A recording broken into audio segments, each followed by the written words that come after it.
जेव्हा आपण वर्षभरासाठी मिरची पावडर करणार आहोत तेव्हा दोन गोष्टी लक्षात ठेवायच्या. एक म्हणजे मिरची पावडरचा रंग वर्षभर लाल राहिला पाहिजे आणि दुसरी म्हणजे मिरची पावडर खराब व्हायला नको. वर्षभर ती व्यवस्थित टिकून राहायला पाहिजे, त्याची चव चांगली पाहिजे. तर आजच्या व्हिडिओमध्ये दोन महत्त्वाच्या टिप्स तुम्हाला सांगणार आहे. पहिली, रंग लाल येण्यासाठी काय करायचं, मिरची कुटताना काय करायचं जेणेकरून रंग लाल येईल.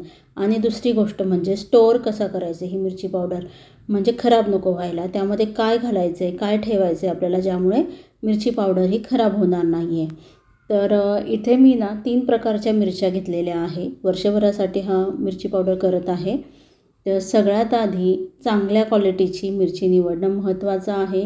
त्यानंतर तिचे देठ काढून व्यवस्थित असं खणखणीत आवाज येईपर्यंत वाळवायचं आहे. बघा, तर इथे मी ही काश्मीरी मिरची घेतलेली आहे. त्याचे देठ काढलेले आहे आणि 2 दिवस उन्हामध्ये व्यवस्थित वाळवलेली आहे. काश्मीरी मिरची ही कर्नाटकमधून येते. बघा, अशा पद्धतीने व्यवस्थित वाळली पाहिजे. त्यानंतर ही आहे लवंगी मिरची. तर ही लवंगी मिरची चवीला तिखट असते. मसाल्यांमध्ये पण ही वापरली जाते. बघा, याला तेजा मिरचीसुद्धा म्हणतात. ही मिरची जी आहे ती आंध्रमधून येते. त्यानंतर ही शंकेश्वरी मिरची घेतली आहे. शंकेश्वरी मिरची जरा लांब असते, तीसुद्धा छान वाळली. बघा, अशी कुरकुरीत वाळलेली आहे. तर ही मिरची निपाणीमधून येते. कर्नाटकमध्ये निपाणी गाव आहे, तिथे ही मिरची असते. तर माझ्या मिरच्या ह्या व्यवस्थित वाळलेल्या आहे. 2 दिवस मी याला ऊन दिलं आहे. तर तुम्हाला ह्या मिरच्या मी थोडं जवळून दाखवते, तर म्हणजे तुम्हाला कळेल की मिरची कशी आयडेंटिफाय करायची. तर ही आहे लवंगी मिरची, म्हणजेच तेजा मिरची. चव म्हटलं तर तिखट, रंग असतो पण इतकाही नसतो. काश्मीरी मिरचीसारखा डार्क नसतो. तर ही तिखट आहे, मसाल्यांमध्ये पण वापरतात. तर ही मी सेपरेट दळून आणणार आहे, तिन्ही प्रकारच्या मिरच्या. तर त्याच्यानंतर ही आहे शंकेश्वरी मिरची. यामध्ये वेगवेगळी क्वालिटी पण मिळते. चांगली क्वालिटी, मध्यम क्वालिटी आणि लो क्वालिटी. तर तुमच्या नेहमीचे जे दुकानदार आहेत त्यांच्याकडून तुम्ही मिरची घ्या. बघा, ही अशी लांब सडक असते. ही आहे शंकेश्वरी मिरची. तर याची चव खूप छान असते आणि याला रंगसुद्धा असतो. यानंतर ही आहे काश्मीरी मिरची.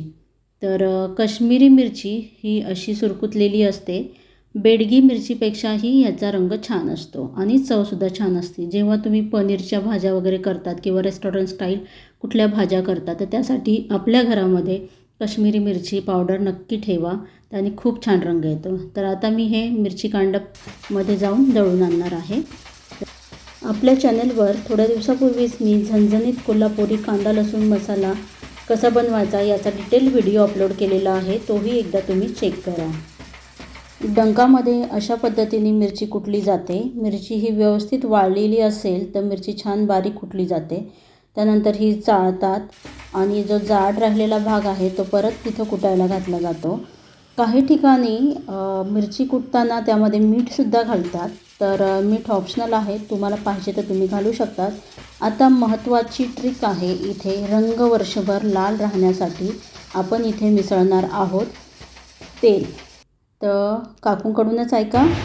रंग छान आलाय मावशी. रंग कशामुळे येतो चटणीला? तेल घातले की नाही, हां, तेलामुळे चटणी कलर येतो. छान रंग आलाय. तर तेल घालताना कच्चं तेल नाही घालायचं आहे. तेल पूर्णपणे गरम करायचं आहे. त्यानंतर थंड होऊन द्यायचं आहे व हे थंड झालेलं तेल मिरची कुटताना त्यामध्ये मिक्स करायचं आहे. किंवा तुम्ही मिरची कुटून आणल्याच्या नंतर तुमच्या एरियामध्ये जर असं तेल घालून तुम्हाला जर कुटून देत नसेल तर मिरची घरी आणल्याच्या नंतरसुद्धा तुम्ही हे तेल यामध्ये मिक्स करू शकतात. तर 1 किलोसाठी साधारणतः 100 ग्राम तुम्ही तेल यामध्ये घालू शकतात. तर बघा किती छान रंग आलेला, एकदम लाल भडक रंग आलेला आहे. तर आता ही केलेली मिरची पावडर व्यवस्थित स्टोअर करायची आहे आपल्याला. आणि स्टोअर केल्यावरती यामध्ये काही जाळी वगैरे लागू नये म्हणून आपल्याला काय करायचं आहे, तर असे आपल्याकडे हिंगाचे खडे मिळतात.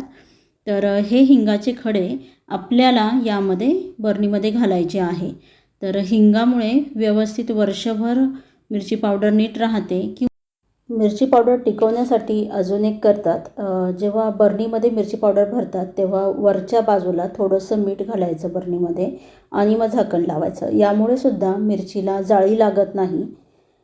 आजचा व्हिडिओ तुम्हाला आवडल्यास लाईक करा व चॅनलला सबस्क्राईब करा.